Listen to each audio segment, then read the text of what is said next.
Hello friends, আসসালামু আলাইকুম। Welcome back to my channel. আশা করি ভালো আছেন। কাবাব খেতে পছন্দ করেন না এমন মানুষ খুব কমই পাওয়া যাবে। পুরান ঢাকার বাহারি সব কাবাব পাওয়া যায়। হোটেল বা রেস্তোরাঁয় না গিয়ে আপনি ঘরেই তৈরি করতে পারেন মজাদার ও স্বাস্থ্যসম্মত কাবাব। আজ আমরা জেনে নেব কিভাবে ঘরে সহজে তৈরি করবেন চিকেন টিকিয়া কাবাব। চিকেন টিকিয়া কাবাব করার জন্য চুলার ওপর একটি হাঁড়ি বসিয়ে তাতে দিলাম প্রয়োজন মতো তেল। এবার তাতে দিলাম 1 কাপ পেঁয়াজ কুচি।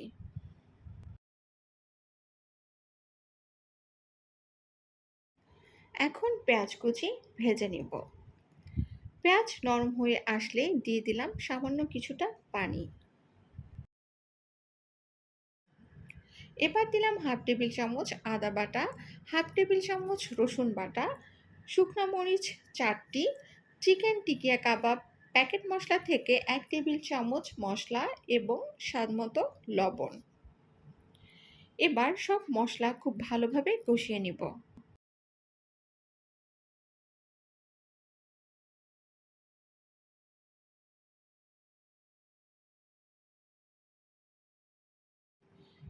এবার দিলাম চিকেন।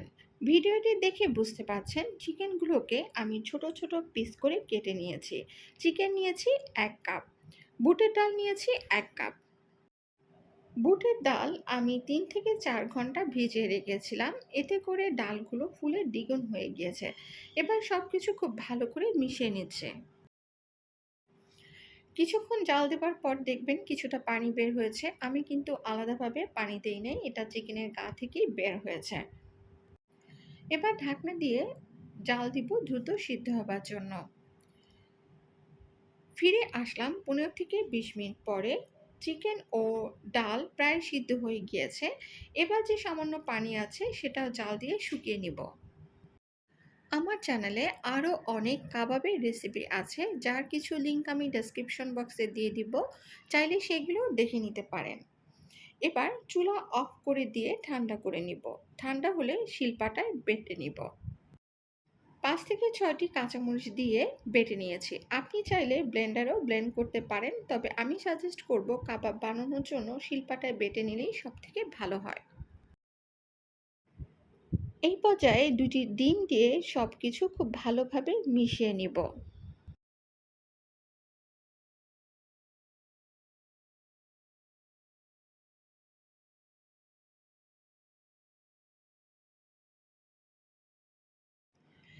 এবার কাবাবের শেপ দেবার জন্য হাতে কিছুটা তেল মাখিয়ে নিলাম। প্রথমে গোল করে নিয়ে 2 হাতের সাহায্যে চ্যাপ্টা করে নিলাম।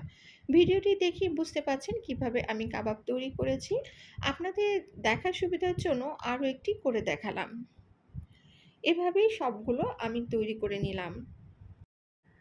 এখান থেকে কিছুটা কাবাব আমি এখন আপনাদের ভেজে দেখাবো, আর বাকিগুলো ফ্রোজেন করে রাখবো। আর এই ফ্রোজেন করা কাবাব আপনি চাইলে 2 থেকে 3 মাস খেতে পারবেন।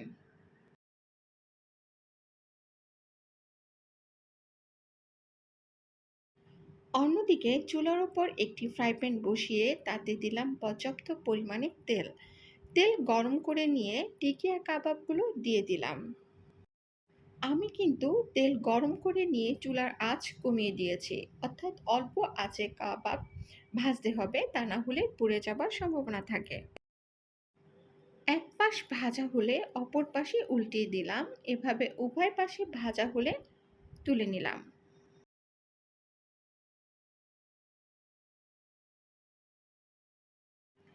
এবার পরিবেশন করে দেখালাম।